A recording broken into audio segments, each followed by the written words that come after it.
할아버지, 여기 저희 아버지 자리예요.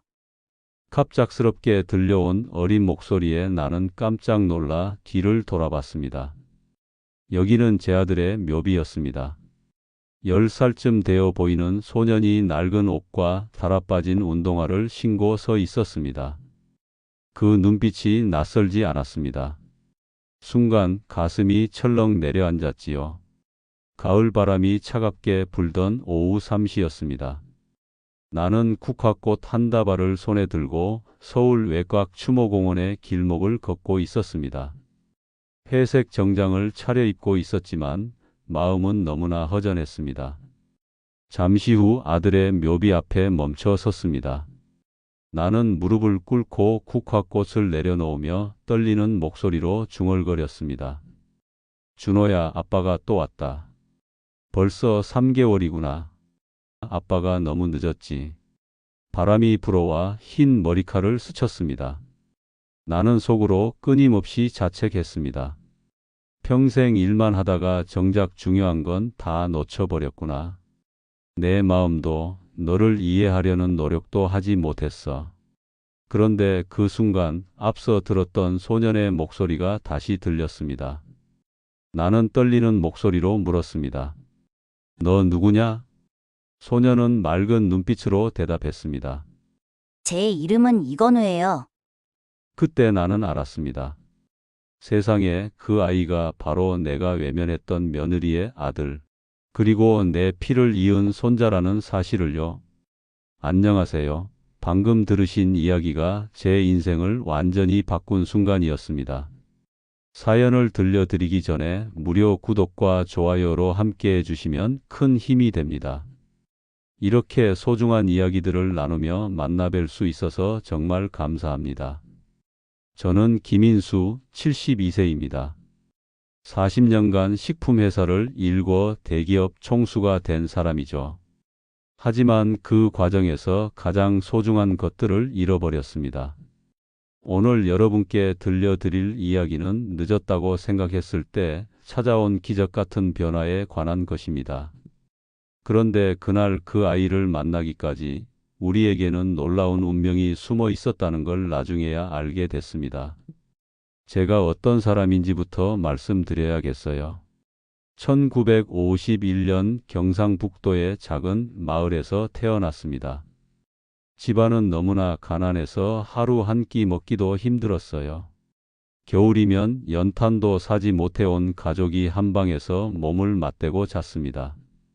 어머니는 병에 걸려도 병원비가 없어서 제대로 치료받지 못하셨어요. 결국 제가 20살이 되던 해 어머니가 세상을 떠나셨습니다. 그때 어머니의 마지막 말이 아직도 귀에 생생해요. 인수야, 가난은 대물림 되는 거란다. 너만큼은 가난에서 벗어나거라. 그날 저는 굳게 다짐했어요. 돈만 있으면 이런 일은 없을 것이다. 나는 절대 가난하게 살지 않겠다. 군대를 제대한 후 서울로 올라온 저는 모든 걸 걸고 사업을 시작했어요. 중고 트럭 한 대를 사서 식자재 운송을 시작한 것이었어요. 새벽 4시에 일어나서 밤 12시까지 일했어요. 비가 와도 눈이 와도 하루도 쉬지 않았어요.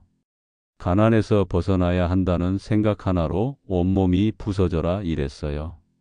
그런 노력 끝에 작은 운송회사가 점점 커져갔어요.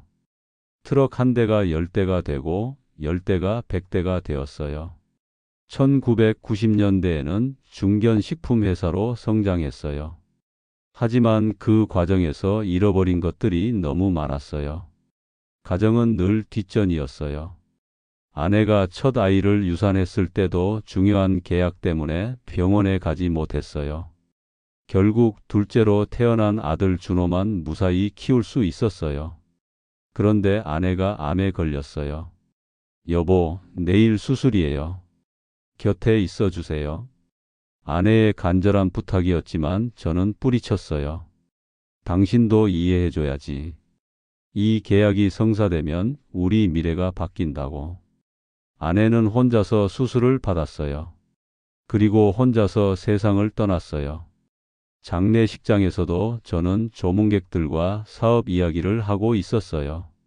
하지만 그때까지만 해도 제가 얼마나 큰 실수를 하고 있는지 몰랐어요. 그 아이 건우를 만나기 전 저는 3개월 동안 매일 오후 3시에 추모공원을 찾았어요. 준호가 세상을 떠난 지 1년이 지나서야 비로소 용기를 낸 거였어요. 그동안은 죄책감 때문에 무덤 앞에 설 수도 없었거든요. 처음 갔던 날이 생생해요. 무덤 앞에서 1시간을 서 있었는데 말 한마디도 못했어요.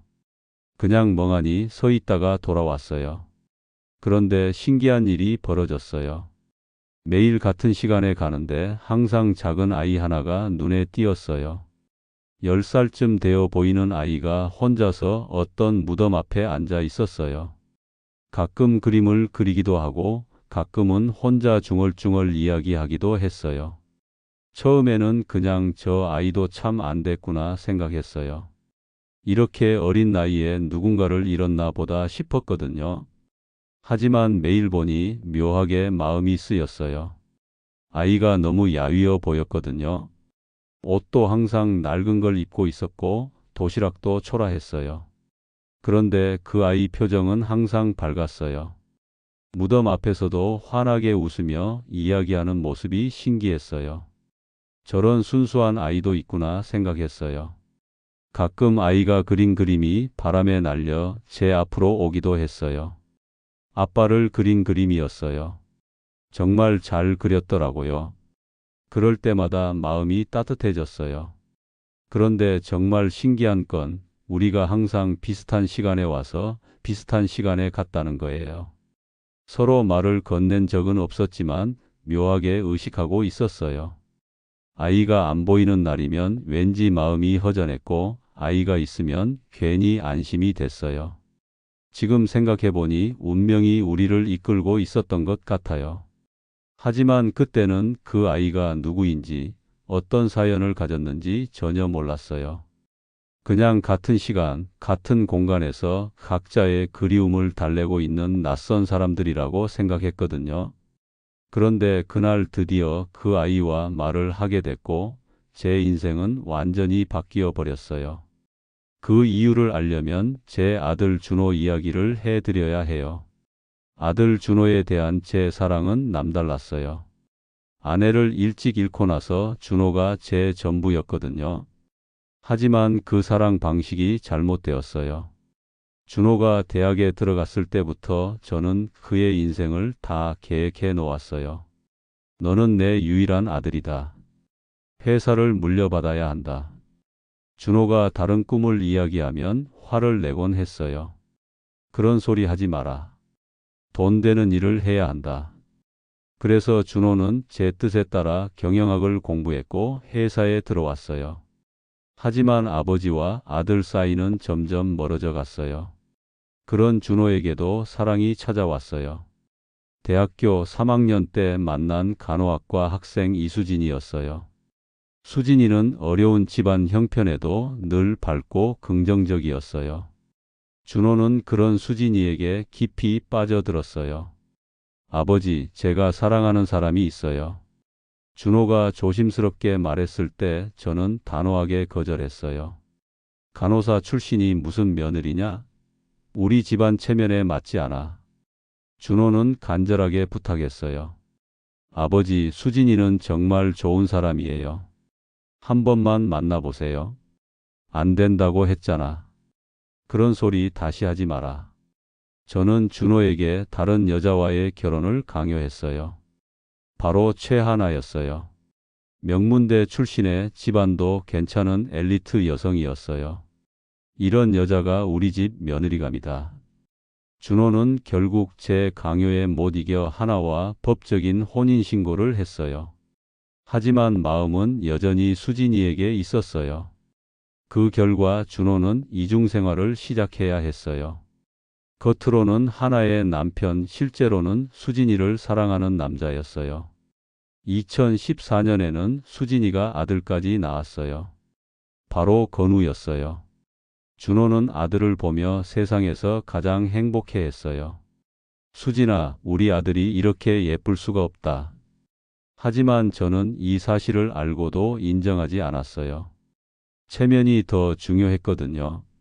그때 제가 준호의 간절한 마음을 이해했다면 어땠을까요? 지금 생각해보니 정말 후회가 돼요. 하지만 그때는 성공과 체면만이 전부라고 생각했어요. 준호의 이중생활은 8년간 계속됐어요. 법적으로는 최하나의 남편이었지만 실제로는 수진이와 건우와 진짜 가족으로 살고 있었어요. 준호는 매일 저녁 수진이네 집으로 갔어요. 건우가 첫걸음을 뗄 때도, 첫말을 할 때도, 유치원에 입학할 때도 항상 함께였어요. 주말에는 세 가족이 놀이공원도 가고 바다도 구경했어요. 준호가 제일 행복해하는 모습을 보인 때였어요. 하지만 저는 이런 사실들을 모두 외면했어요. 가끔 준호가 건우 자랑을 하려고 하면 화를 냈어요. 그런 소리 하지 마라. 우리와는 상관없는 일이다. 준호는 그럴 때마다 상처받은 표정을 지었어요.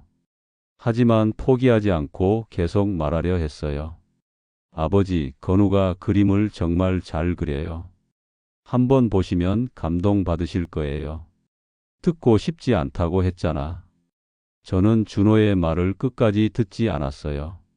지금 생각해보니 준호가 얼마나 외로웠을까 싶어요. 사랑하는 가족이 있는데 아버지에게는 인정받지 못하는 상황이었으니까요. 그런데 한편으로는 최하나도 힘들어했어요.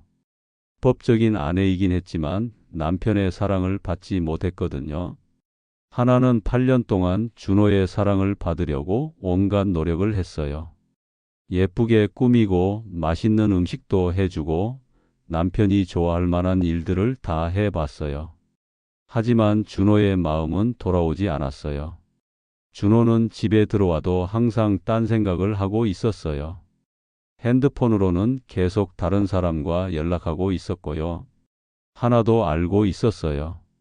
남편에게 다른 여자와 아이가 있다는 걸. 하지만 인정하고 싶지 않았어요. 법적인 지위만은 확실했으니까요. 그런 상황에서 8년이 흘렀어요. 2022년 운명의 해가 다가오고 있었어요. 그 해에 모든 것이 바뀌어 버렸거든요. 그런데 그 변화의 시작이 그렇게 비극적일 줄은 몰랐어요. 2022년 가을이었어요. 준호는 과로에 시달리고 있었어요. 회사 일이 너무 많아서 제대로 잠을 자지도 못하고 있었어요. 그날도 밤늦게까지 회사에서 일하고 있었어요. 피곤하다. 오늘은 정말 운전하기 힘들겠다. 준호가 동료에게 말했어요. 하지만 집에는 가야 했어요. 수진이와 건우가 기다리고 있었으니까요. 그런데 그날 밤 최하나가 회사로 찾아왔어요. 여보, 집에 가요. 제가 데리러 왔어요. 준호가 말했어요. 너무 피곤해. 오늘은 대리운전 부를게.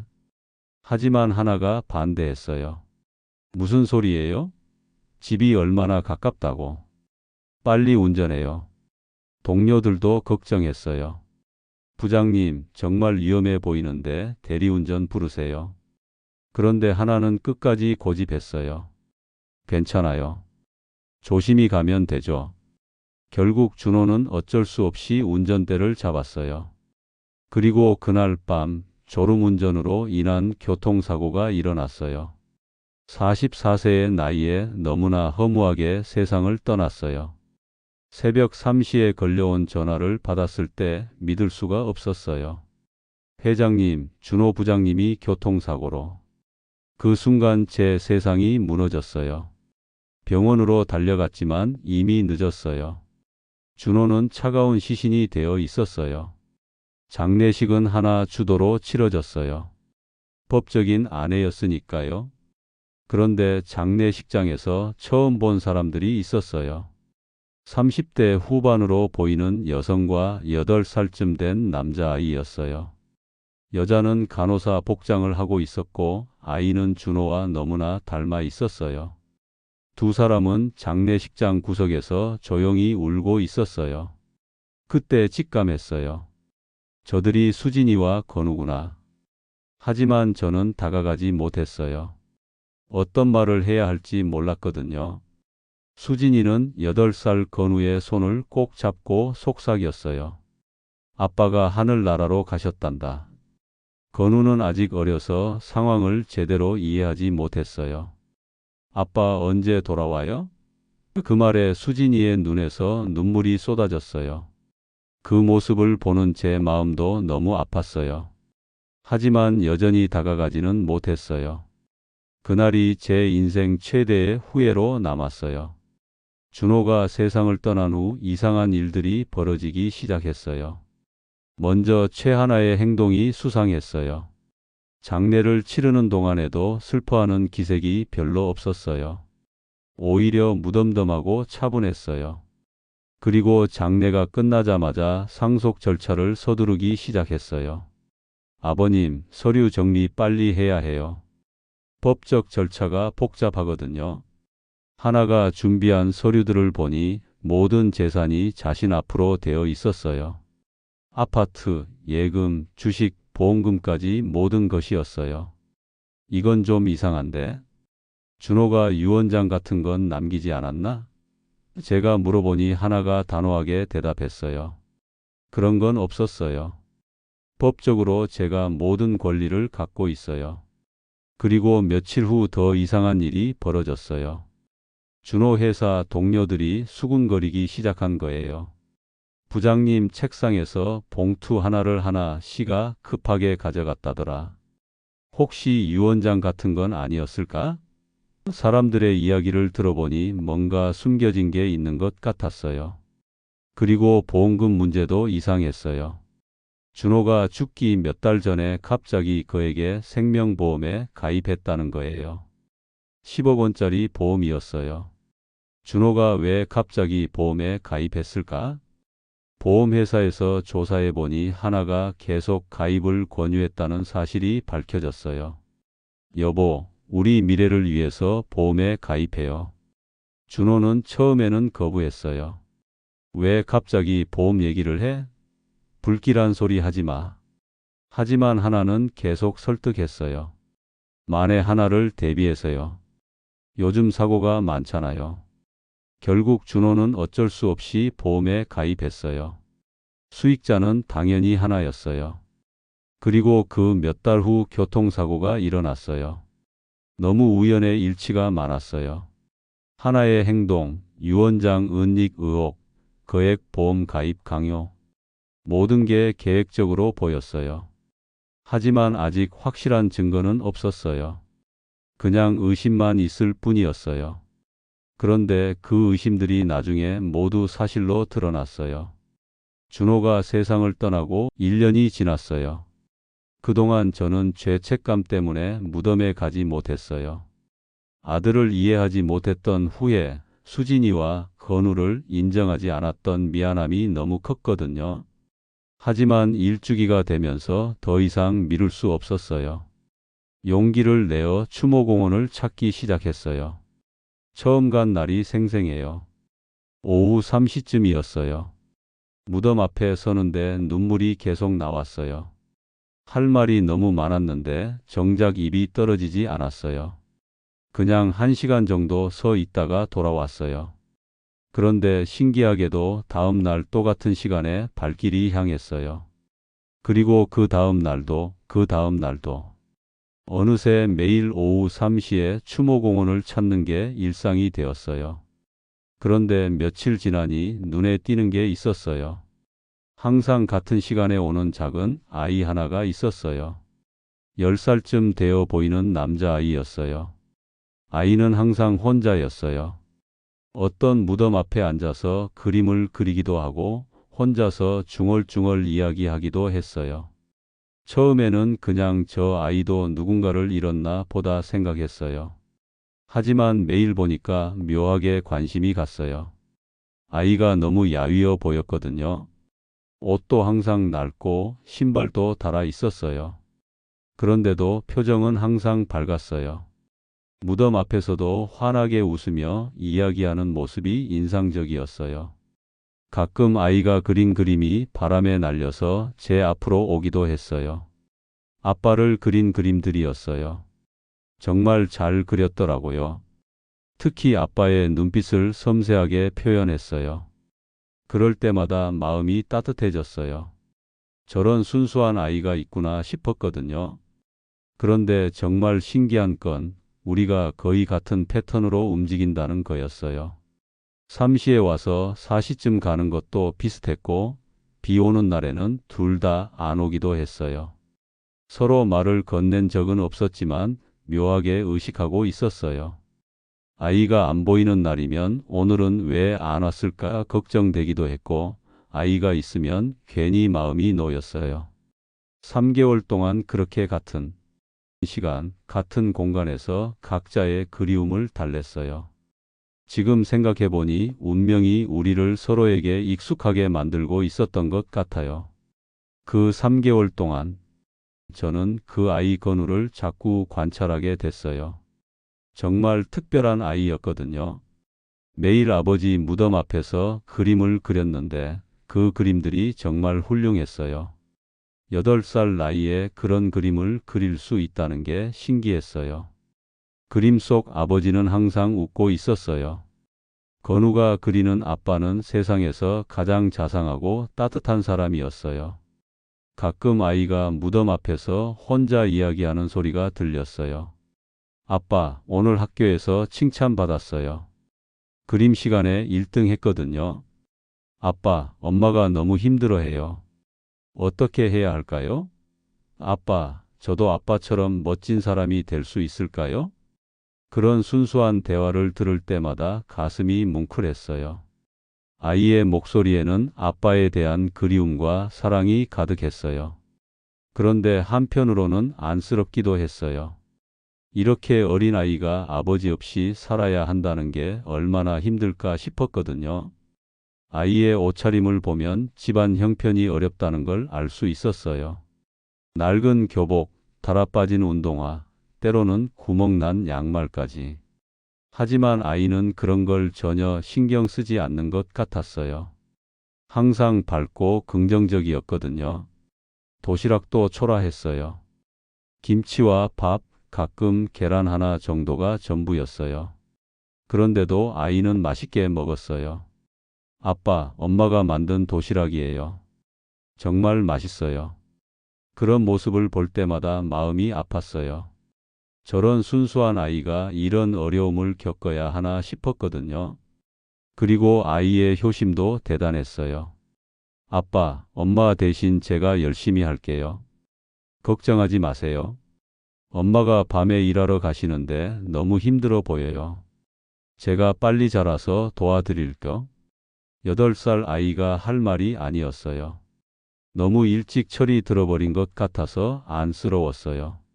그런데 그 모든 걸 지켜보면서도 저는 한 번도 그 아이에게 말을 걸어보지 않았어요. 그냥 멀리서 바라만 봤을 뿐이었어요. 지금 생각해보면 정말 바보 같은 일이었어요. 내 손자를 3개월 동안 바로 옆에서 보면서도 모르고 있었으니까요. 하지만 운명은 결국 우리를 만나게 해줬어요. 그날 드디어 그 아이와 이야기를 하게 됐고 충격적인 진실을 알게 됐어요. 그날 오후도 평소처럼 삼시에 추모공원에 도착했어요. 준호 무덤 앞에 국화꽃을 놓고 무릎을 꿇었어요. 준호야, 아빠가 또 왔다. 그런데 그날은 평소와 달랐어요. 마음이 더 무겁고 아팠어요. 정말 미안하다. 너를 이해하지 못해서 미안하다. 눈물이 계속 흘러내렸어요. 내가 사랑했던 사람들을 인정하지 않아서 미안하다. 그때 뒤에서 작은 목소리가 들렸어요. 할아버지, 여기 저희 아버지 자리예요. 깜짝 놀라 돌아보니 그 아이가 서 있었어요. 3개월 동안 매일 보던 그 아이였어요. 그런데 아이가 가리키는 곳이 바로 준호 무덤이었어요. 순간 머릿속이 새하얘졌어요. 설마 이 아이가 너 누구니? 떨리는 목소리로 물어봤어요. 제 이름은 이건우예요. 여기 저희 아빠가 계세요. 건우라는 이름을 듣는 순간 온몸이 얼어붙었어요. 준호가 그토록 자랑하고 싶어 했던 그 이름이었어요. 아이를 자세히 보니 준호와 너무나 닮았어요. 눈썹, 코, 입모양, 심지어 웃는 방식까지 똑같았어요. 이 아이가 내 손자구나. 준호의 아들이구나. 가슴이 뛰기 시작했어요. 40년 경영 인생에서 그 어떤 계약보다 중요한 순간이었어요. 할아버지는 누구세요? 건우가 고개를 갸웃하며 순진하게 물어봤어요. 할 말이 막혔어요. 이 순수한 아이에게 뭐라고 말해야 할까요? 나는 내 할아버지다라고 말할 수 있을까요? 3개월 동안 아이를 외면해온 제가 갑자기 할아버지라고 할 수 있을까요? 저는 목소리가 나오지 않았어요. 건우는 제가 꽃을 가져온 것을 보고 반갑게 말했어요. 할아버지도 저희 아빠를 아시는구나. 아빠가 좋은 분이셨죠? 그 순간 가슴이 터질 것 같았어요. 이 아이는 아빠를 그리워하고 있는데 정작 할아버지인 저는 지금까지 뭘 하고 있었던 걸까요? 아빠가 살아계실 때 할아버지 얘기를 자주 하셨어요. 건우가 계속 이야기했어요. 할아버지가 계시다고 하셨는데 왜 못 뵙냐고 물어보면 아빠가 슬퍼하셨어요. 그 말을 듣는 순간 정말 죽고 싶었어요. 준호가 얼마나 저를 그리워했는지, 얼마나 인정받고 싶어 했는지 알 것 같았어요. 그런데 저는 끝까지 외면했던 거예요. 할아버지, 왜 우세요? 건우가 제 눈물을 보고 걱정스럽게 물어봤어요. 아니다. 괜찮다. 그런데 정말 괜찮지 않았어요. 제 인생 최대의 후회와 죄책감이 한꺼번에 밀려왔거든요. 그때부터 제 마음속에서 뭔가 변하기 시작했어요. 건우와의 만남 후 며칠간 잠을 못 잤어요. 계속 그 아이 얼굴이 떠올랐어요. 준호와 너무나 닮은 그 순수한 눈빛이 가슴을 아프게 했어요. 결국 용기를 내어 수진이에게 연락했어요. 준호 회사를 통해 연락처를 알아냈거든요. 여보세요, 이수진 씨죠? 저는 김인수입니다. 네, 회장님.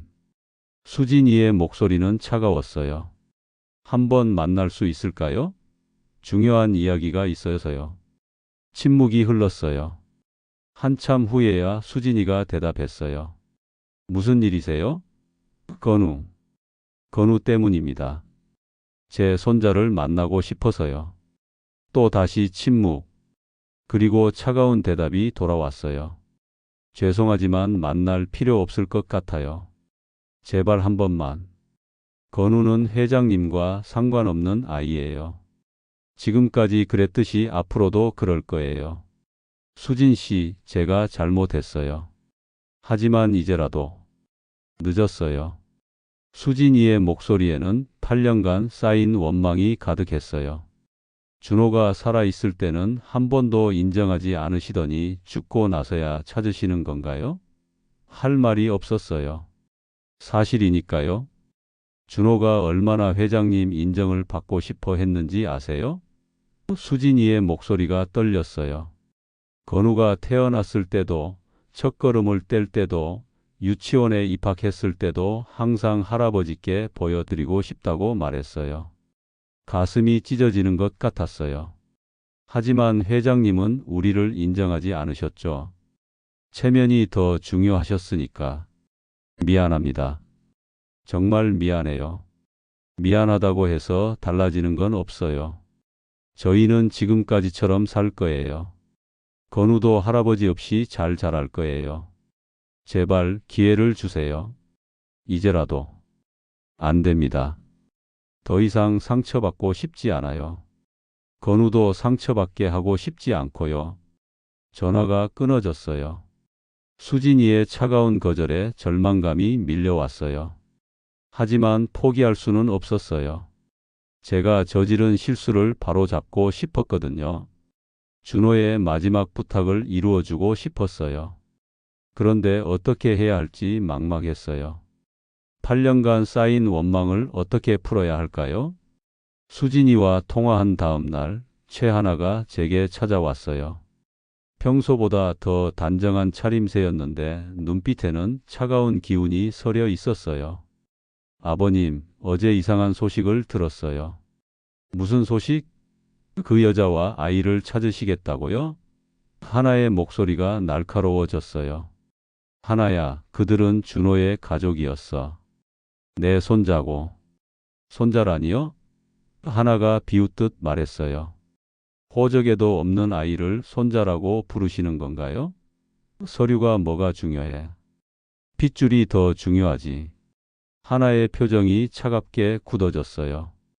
아버님, 법적으로 준호의 가족은 저예요. 8년간 법적 아내였고 모든 권리를 가지고 있어요. 그때 저는 하나에게서 뭔가 위험한 기운을 느꼈어요. 그 사람들 때문에 가문이 체면이 더러워집니다. 회사 이미지에도 좋지 않아요. 체면이 그렇게 중요한가? 물론이죠. 지금까지 쌓아온 명성이 하루아침에 무너질 수 있어요. 하나는 계속해서 저를 설득하려 했어요. 그리고 재산 문제도 있잖아요. 만약 그들이 상속권을 주장한다면 어떻게 하실 거예요? 그 말에서 하나의 진짜 속마음이 드러났어요. 돈이 문제였던 거예요. 하나야, 돈이 그렇게 중요한가? 가족보다? 현실을 보세요, 아버님. 감정만으로 살 수는 없어요. 며칠 후 더 심각한 일이 벌어졌어요. 수진이에게 협박 전화가 오기 시작한 거예요. 이수진 씨죠? 조심하세요. 김 회장님께 가까이 가지 마세요. 누구세요? 그냥 충고하는 거예요. 가만히 있으세요. 전화가 끊어졌어요. 수진이가 무서워서 저에게 연락했어요. 회장님, 이상한 전화가 와요. 협박하는 것 같아요.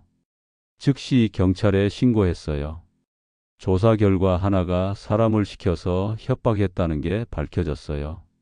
최하나 씨, 왜 그런 짓을 했습니까? 경찰이 물어보니 하나는 끝까지 잡아댔어요. 저는 그런 일 시킨 적 없어요. 증거가 있어요? 하지만 증거는 충분했어요. 협박 전화를 한 사람이 하나가 돈을 줬다고 자백했거든요. 그제야 하나의 진짜 정체를 알았어요. 준호의 죽음에도 뭔가 연관이 있을 것 같다는 의심이 들기 시작했어요.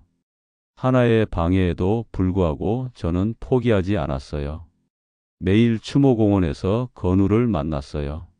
처음에는 어색했지만 점점 가까워졌어요. 할아버지, 오늘도 오셨네요. 건우가 환하게 웃으며 인사했어요. 그래, 우리 건우 또 그림 그리고 있구나. 네, 아빠 그림 그리고 있어요. 보실래요? 건우가 그린 그림을 보는 순간 눈물이 났어요.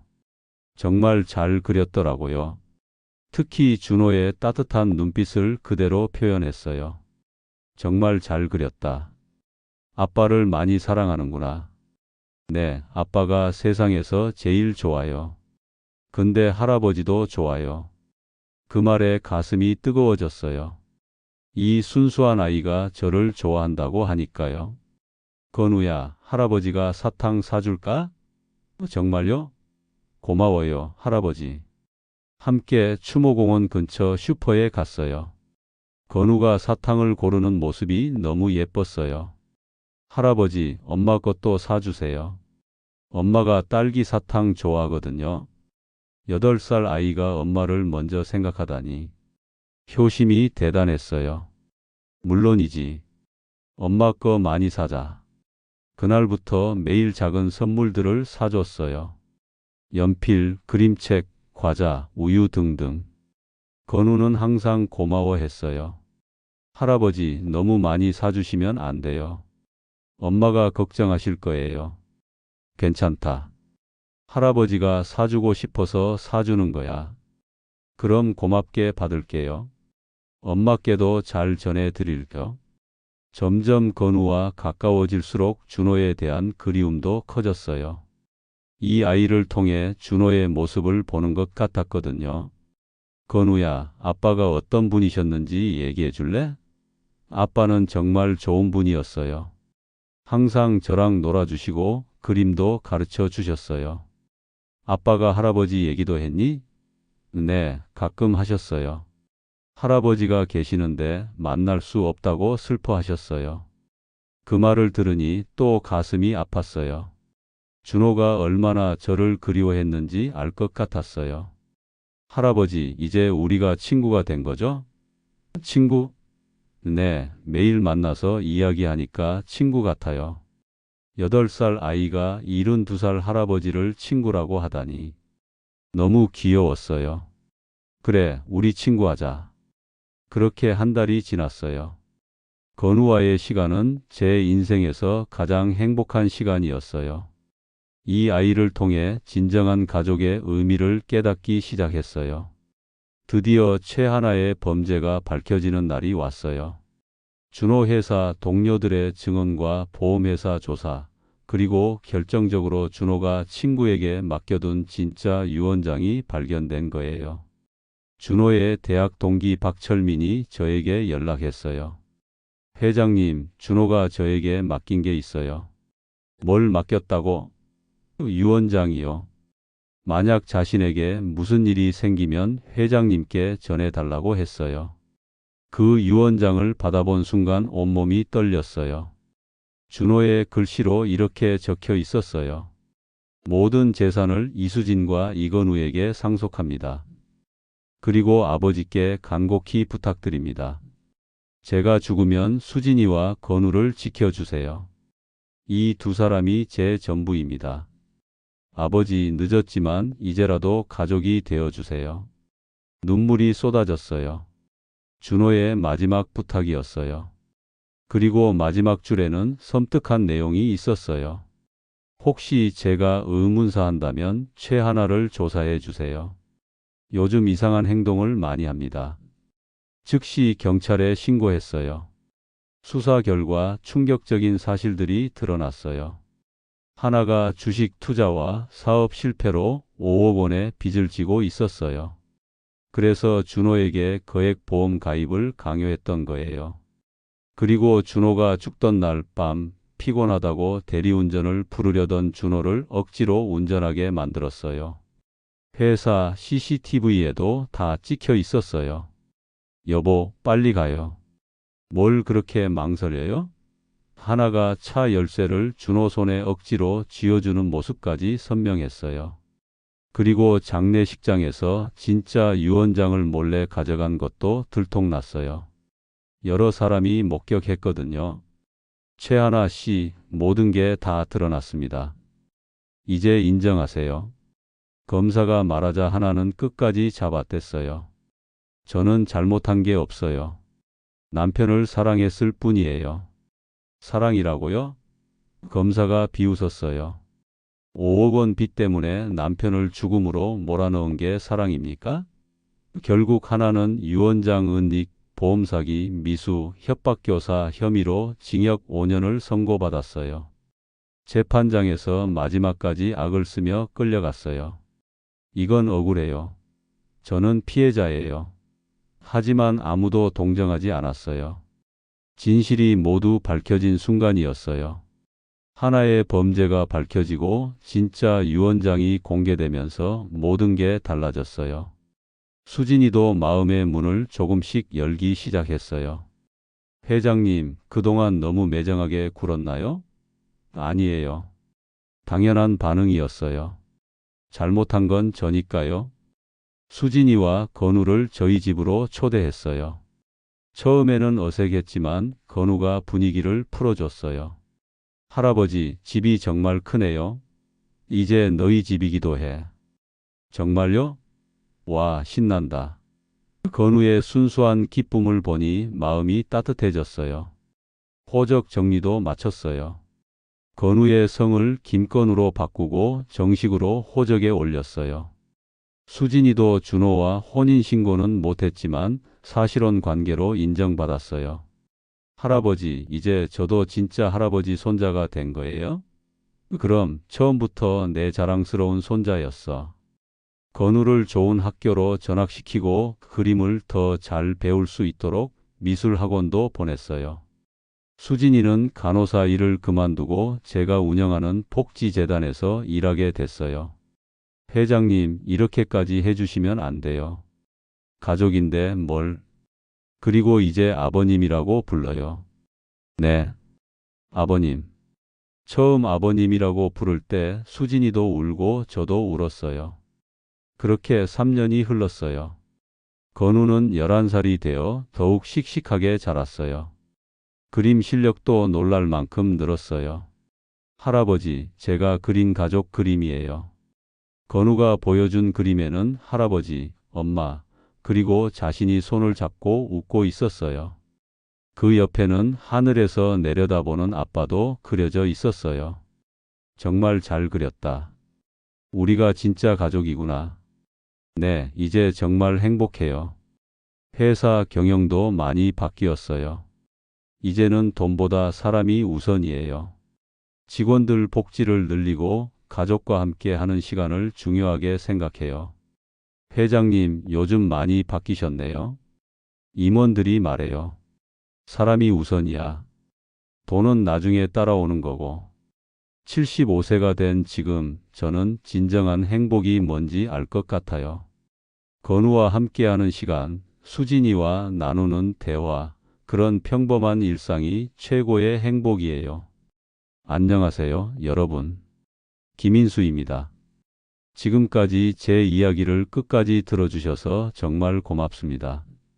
오늘은 추모공원에서 건우와 수진이와 함께 준호를 만나러 왔어요. 이제는 더 이상 무겁지 않아요. 오히려 감사한 마음으로 옵니다. 준호야, 아빠가 내 부탁을 이루었다. 수진이와 건우를 잘 지키고 있어.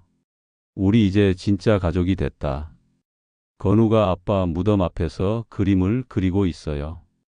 이제는 슬픈 그림이 아니라 행복한 그림들이에요.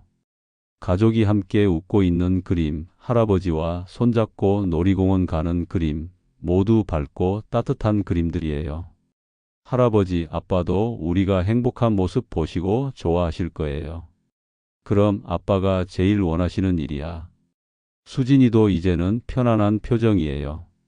아버님, 준호가 하늘에서 정말 기뻐하실 거예요. 가족이 이렇게 화목해져서요. 여러분, 저는 75년을 살면서 많은 것을 깨달았어요.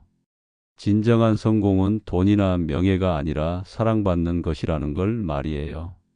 아무리 큰 회사를 만들고 많은 돈을 벌어도 가족의 사랑이 없으면 허무해요. 하지만 가족의 사랑이 있으면 작은 것에도 감사하게 되고 행복해집니다. 그리고 늦었다고 생각할 때도 포기하지 마세요. 저는 72살에야 진짜 할아버지가 됐어요. 나이가 많다고 변할 수 없는 건 아니에요. 마음만 있으면 언제든 새로 시작할 수 있어요. 특히 가족 관계에서는 더욱 그래요. 자존심 때문에, 체면 때문에 소중한 사람들과 멀어져 있다면 지금이라도 다가가 보세요. 미안하다고, 사랑한다고 말해보세요. 생각보다 많은 것들이 해결될 거예요. 건우 덕분에 저는 진정한 할아버지가 됐어요. 수진이 덕분에 진정한 아버지의 의미를 알았어요. 그리고 준호 덕분에 사랑이 얼마나 소중한지 깨달았어요. 지금 이 순간이 제 인생에서 가장 행복한 때입니다. 회사도 성공했고 돈도 많이 벌었지만 그런 것들보다 가족과 함께하는 이 시간이 훨씬 값져요. 여러분도 바쁜 일상 속에서 가족과 함께하는 시간을 놓치고 있지는 않나요? 오늘 집에 가시면 가족들에게 사랑한다고 말씀해 보세요. 안아주시고 관심 가져주시고 함께 시간을 보내세요. 그것이야말로 진짜 성공이에요. 구독과 좋아요는 선택이지만 가족 사랑은 필수예요. 여러분 모두 가족과 함께 행복하세요. 감사합니다.